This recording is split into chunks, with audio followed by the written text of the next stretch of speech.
Israël intensifie son offensive à Rafah et à Jabalia dans la bande de Gaza. Et dans le sud, à Rafah, les civils continuent de fuir massivement. Valérie Lerouge. Tôt ce matin, des victimes arrivent encore à l'hôpital Al-Aqsa.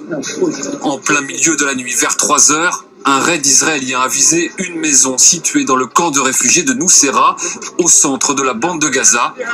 Bilan selon les autorités locales, 31 morts et plusieurs blessés. Ils ont frappé la maison alors qu'elle n'abrite personne de la résistance, personne. La maison s'est effondrée sur nos têtes et 20 à 30 personnes sont tombées en martyrs. J'ai perdu ma grand-mère, mon oncle et ma tante dans cette attaque barbare. Ce sont des civils. Qu'ont-ils fait de mal? Une attaque à Nuseirat et des combats qui redoublent de violence au nord à Jabalia et au sud à Rafah, où l'armée israélienne affirme avoir éliminé une 50aine de terroristes dans la seule journée d'hier. Cela fait 12 jours que l'offensive a commencé dans le sud de la bande de Gaza, où des milliers de Palestiniens s'étaient réfugiés. Ils nous ont déplacés. Chaque fois qu'on se rend dans un lieu supposé plus sûr, il ne l'est pas. Nous avons été séparés de nos enfants et ils ne sont pas en sécurité non plus. Selon l'ONU, 800 000 Palestiniens qui étaient à Rafah ont été forcés de fuir plus au nord, dans le camp de Khan Younes, en grande partie détruit, et où les conditions de vie sont très précaires. Et pour parler de cette situation dans la bande de Gaza, mais aussi en Israël, j'accueille Belir Nabli. Bonjour, merci beaucoup d'être avec nous aujourd'hui. Vous êtes professeur des universités en droit public et auteur du livre Relations internationales, droit, théorie, pratique. Alors, on l'a vu dans ce reportage, des nouveaux combats dans la bande de Gaza, à Rafah, à Jabalia. Ça fait 7 mois maintenant que cette guerre dure. L'objectif d'Israël initialement, c'était véritablement d'aller d'éradiquer totalement le Hamas. Qu'est-ce qui explique cette résistance de ce mouvement islamiste? On pouvait le prévoir, le Hamas est organisé et pouvait s'attendre à une réaction très forte de l'armée israélienne suite à l'attaque du 7 octobre.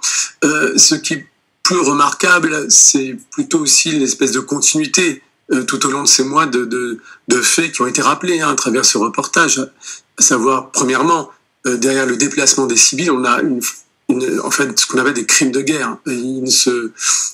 Ces civils ne bougent pas de manière libre, ce ne sont pas des choix, ce sont finalement des exils forcés à l'intérieur même du territoire de Gaza.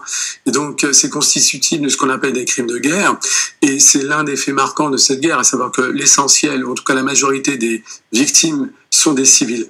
Et il y a là un fait marquant et continu qui est à l'origine notamment des poursuites d'Israël devant la Cour internationale de justice par l'Afrique du Sud, puisque je le rappelle, une nouvelle requête a été déposée en la matière. Sur la question que j'évoquais, le fait que cette guerre dure depuis maintenant 7 mois, enfin on rentre dans le 8e mois, et que Israël n'arrive pas à aller à bout de son objectif en fait.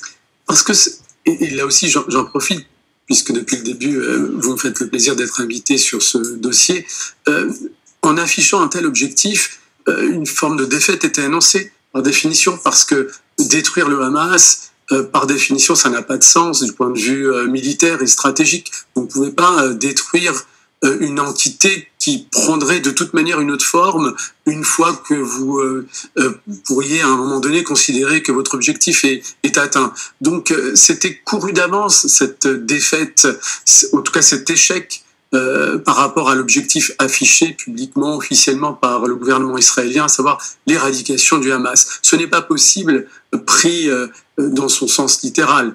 Donc ça donne cette situation où d'une certaine manière, vous voyez bien comment l'armée israélienne... Selon vous, Israël est dans l'impasse en fait en continuant à attaquer comme ça massivement la bande de Gaza, oui, d'un point de vue politique, d'un point de vue militaire. Exactement, des deux points de vue, il y a une impasse, mais qui était inscrite dans le marbre dès le départ, parce qu'il n'y avait pas de plan véritablement réfléchi, tant sur le plan militaire que sur le plan politique. Justement, on va évoquer le volet politique, puisque dans ce contexte de reprise des combats dans la bande de Gaza, on assiste à une crise politique en Israël au sein du gouvernement de Benjamin Netanyahou. Benny Gantz, ministre centriste de sa coalition, a posé carrément un ultimatum au Premier ministre en lui disant si vous me présentez pas dans 3 semaines un plan de stratégie de l'après-guerre à Gaza, je quitte le gouvernement. Qu'est-ce que ça traduit selon vous? Qu'il prend acte. Pourquoi cette pression qui arrive comme ça Parce que c'est une pression qui est ancrée et qui monte au cœur de la société civile israélienne elle-même. C'est pas une initiative in abstracto ou infondée de sa part. Il prend acte de quelque chose qui traverse la société israélienne, à savoir de pouvoir percevoir une sortie du tunnel que représente cette guerre. Et il essaye donc en tant qu'animal politique de prendre cette balle au bond en essayant d'incarner précisément cette sortie de guerre et cette solution que pourrait représenter son plan. Sauf que en prenant un peu de recul, on voit bien qu'en réalité aucun des protagonistes au sein du gouvernement israélien ne s'inscrit dans un moyen, voire long terme. Les solutions préconisées consistent en réalité à remettre en cause l'ordre des priorités. Est-ce que selon vous, la coalition de Benjamin Netanyahou peut éclater? Et est-ce que Benjamin Netanyahou est plus que jamais affaibli? Il a toujours été affaibli parce que sa responsabilité est engagée par rapport à ce qui s'est passé le 7 octobre. Et donc, à partir du moment où il fait perdurer la guerre, c'est une manière pour lui aussi de pouvoir rester plus longtemps au pouvoir. Donc il y a un destin lié entre Benjamin Netanyahou en tant qu'animal politique, en tant qu'acteur politique de la scène israélienne, et de l'autre cette guerre elle-même. Et ça explique aussi, ou ça répond en partie à votre première question, c'est pourquoi ça perdure. Parce que Netanyahou voit à travers la poursuite de cette guerre une manière de survivre. Et donc, on comprend d'autant mieux les initiatives des autres membres du gouvernement qui veulent précisément tourner la page. Si vous le permettez, on va faire un point ensuite sur la situation humanitaire en ce moment dans la bande de Gaza. On va d'abord regarder ce reportage de Pierre Leduc avec notamment ce pont flottant qui a été instauré par les États-Unis il y a quelques jours et l'aide humanitaire qui commence tout doucement à revenir dans la bande de Gaza. Comme à chaque fois qu'un convoi d'aide humanitaire entre dans Gaza, la population se rue sur les camions. Privés de tout depuis le début de la guerre, les Gazaouis se jettent sur les cartons au risque de les endommager. Ces sacs de farine sont inutilisables. Ce sont seulement 300 palettes qui ont été débarquées aujourd'hui via la jetée flottante temporaire construite par les États-Unis. Mais selon l'ONU et les organisations humanitaires, seule l'ouverture des passages routiers peut permettre un acheminement de l'aide à grande échelle, indispensable. Avec l'intensification de l'offensive israélienne sur Rafah, l'accès aux soins est de plus en plus limité. Médecins sans frontières a dû cesser ses activités à l'hôpital indonésien, mais elle a pu les reprendre à l'hôpital Nasser de Khan Younes dans le sud de l'enclave. Évacuer ou réouvrir, c'est à chaque fois difficile pour plein de raisons. Déjà pour les patients, parce que il faut qu'ils sachent où nous trouver, et puis c'est difficile pour nous, parce qu'évidemment il y a tout, l'équipement, les médicaments, les machines, tout ça qui est à transporter. Depuis qu'Israël a ordonné l'évacuation de l'est de Rafah, 800 000 personnes ont dû fuir vers le sud de l'enclave, où les réfugiés s'entassent dans des camps insalubres. Guillaume Nabli, on a vu donc ce pont flottant qui a été mis en place par les Américains il y a quelques jours, l'aide humanitaire qui arrive au compte-gouttes, mais est-ce que c'est suffisant? Est-ce qu'il ne faut pas plutôt rouvrir les points de passage terrestres? C'est en tout cas ce que réclame l'ONU. C'est le grand paradoxe, voire l'hypocrisie de cette situation. En vérité, Gaza vit une situation de blocus total et qui a été mise en place et renforcée dès le lendemain de l'attaque du 7 octobre. Et la dernière offensive sur Rafah a renforcé cette situation de blocus dans la mesure où le point de passage de Rafah était le principal point d'entrée de l'aide humanitaire. Dès lors que cette offensive s'est matérialisée, cette porte d'entrée s'est refermée totalement, plus que jamais, je dirais, et par conséquent, l'aide humanitaire atteint un seuil qui ne répond pas à l'urgence dans la matière. Donc, encore une fois, on trouve là une forme de continuité de la situation de catastrophe humanitaire qui ne cesse de se renforcer. Et du point de vue du droit international, l'armée israélienne... Comment ça se passe en ce moment sur le terrain? Est-ce que vous avez des informations? On sait qu'il y a près de 800 000 Gazaouis qui ont été évacués dans le nord du territoire, notamment. Comment ça se passe en ce moment? Ils n'ont pas été évacués. Ils sont déplacés.